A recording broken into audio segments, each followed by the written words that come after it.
Hi everybody, welcome back. This is video number 4 in our 7 video series, or my 7 video series on spirituality for beginners. So it's like how to navigate spirituality in your everyday life, right? So here we go. This one is on meditation, mindfulness, and music. So 3 biggies as far as I'm concerned for spirituality, okay? And like I said, this is all my opinion. Take what you like, leave the rest, do it or don't. It doesn't make you any more or less spiritual a person, okay? So meditation, I find, is hard for me to do. Definitely difficult for me. Hard to shut myself off, okay? So hard to settle down, hard to get quiet, hard to meditate, okay? I like guided meditations the best. There are all types of meditations. So there's guided meditations, walking meditations, candle meditations, or where you view an object, okay? So I like candle meditations. I like lighting a candle, watching the candle burn, and just concentrating on that. If a thought comes through, I acknowledge it, say go away, I'll think about you later, and I go back to my candle. And that's what I do with all my meditation, right? So again, that's more of a mindfulness trick, but that's what I do, okay? And it works well for me. So, so walking meditations are also very good, just paying attention, to your surroundings and just walking quietly. That's very good as well. So there's all types of meditations. The more you do it, the more you get comfortable. And when you're starting out, I think guided meditations are wonderful. Now, don't get hung up on it. Don't get like, oh my God, I can't meditate, I'm not spiritual. That's not true, okay? You can be spiritual and not meditate, okay? So do not worry about that at all. Also, mindfulness, okay? So the next thing is mindfulness. I took a 12-week course on mindfulness, and I think it's wonderful, okay? Again, it's a lot about meditation, but this meditation is more about being aware of what you're thinking and sorting through that, okay? So getting it out of the way so that you can concentrate on what you're doing. Like mindfulness while you eat, being mindful of everything that you do. So you practice that as much as you can throughout your day. And it's like if you're being mindful when you're having a meal, so try it, okay?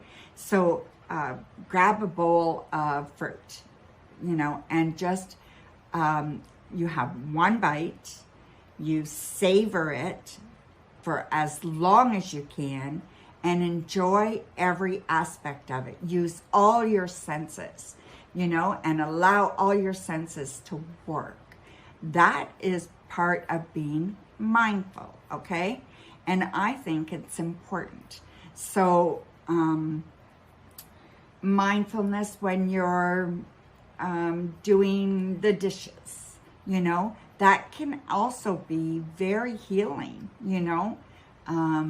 when you're just very, very, mindful of what you're doing, and it just kind of takes away all the other stress from around you. Mindfulness is a wonderful practice, very, very big. We could go on forever and ever, and I'm not going to, but I suggest highly you check it out, okay? There's music for mindfulness. There's all kinds of things, okay? And that's the last thing I want to talk about is music. So music and movement, okay? So, to me, movement goes along with music. Mind you, a lot of people just sit and meditate and listen to meditation music. I like music and movement, right? So, singing and dancing and get your body involved and, like swaying back and forth and just opening yourself up and lots of animated movements, right? Nice, slow movements. And it's just so beautiful. It's sensual. It's beautiful. It feels good. I mean, it is great, especially if it's done in the outdoors, right? So it is fantastic. So all that is very, very important. And I think music is really important. It can change your mood in a moment.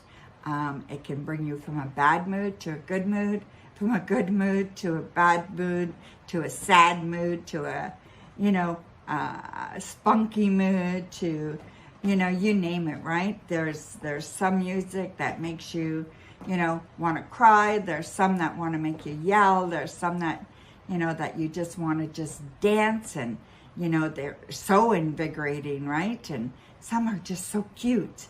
You just want to laugh and smile along with them, right? So they're all wonderful, wonderful, wonderful things, right? So find what makes you happy for each mood. Find what satisfies you for each mood is a better way to put it. When you're sad, what do you want to listen to? Maybe it's okay to indulge for a little while and, and listen to that sad music and feel all your feels, right? Get all your feelings, out and feel all your feels. And that's great. And there's nothing wrong with that. But you don't want to do this for days on end, right? There has to be a cutoff point. So, yeah, I know for me, especially with a relationship breakup, and I've had a few, when that happens, I can get in a real funk, and I get depressed, and I start listening to this sad country music mostly, or R&B, and all this sad music, and most of it is so codependent heavy. Everybody in it is codependent, and so you listen to all this, and it just makes me sadder and sadder and sadder. Eventually I have to stop listening to it, and I have to change the music to something more poppy, more more lively, and it does help, So yeah, so I got to take myself out of those moods, right? So find your music, find what works for you, find your limits. What are your limits? Set your limits for different moods that you're going to allow this music to enact in you. You know what I mean? So yeah, so different beats for different people too, right? So everybody, but it's a universal thing. Music is universal. And there's so many things when you're watching videos online and that you might not understand the language, but you certainly understand the music, right? You just understand what it means by the music. Opera is not done in English. So many people love opera, right? And it just gets to the heart of you, right? So yeah, so music can be very, very spiritual. Singing and dancing can be spiritual. It can be ritualistic as well. If that is your thing. If it's not your thing, that's okay. But, lots of churches, they get up and dance, So yeah, there's all kinds of movement that is associated with spirituality as well. But again, this is a personal choice, okay? So do some research on meditation. If you have a hard time with meditation, look at some mindfulness. In my book, again, The Magic of Intuition, I do have a section, quite a large section, on meditation and mindfulness. And, meditation and mindfulness, well, meditation and mindfulness, I think, it has a lot of benefits for you. It can slow down your heartbeat. It can, all kinds of things. I can't think off the top of my head, but yeah, it makes you more focused. It relaxes you. It calms you. It centers you. It grounds you. There's so many things, and there's health rewards too. It lowers your blood pressure, all kinds of things, right? So it's very, very good. So have a look at those 3 things and see what you think of those. Think about adding one or all to your spiritual practice. Up to you. I suggest you give them all a try and then pull out the ones you like. And what you don't like, don't do. You know, you've got a long, long time to determine what's going to work for you and what's not going to work for you, okay? So, anyway, take care. And again, keep watching this series. It'll really help you. And I will catch you in the next video.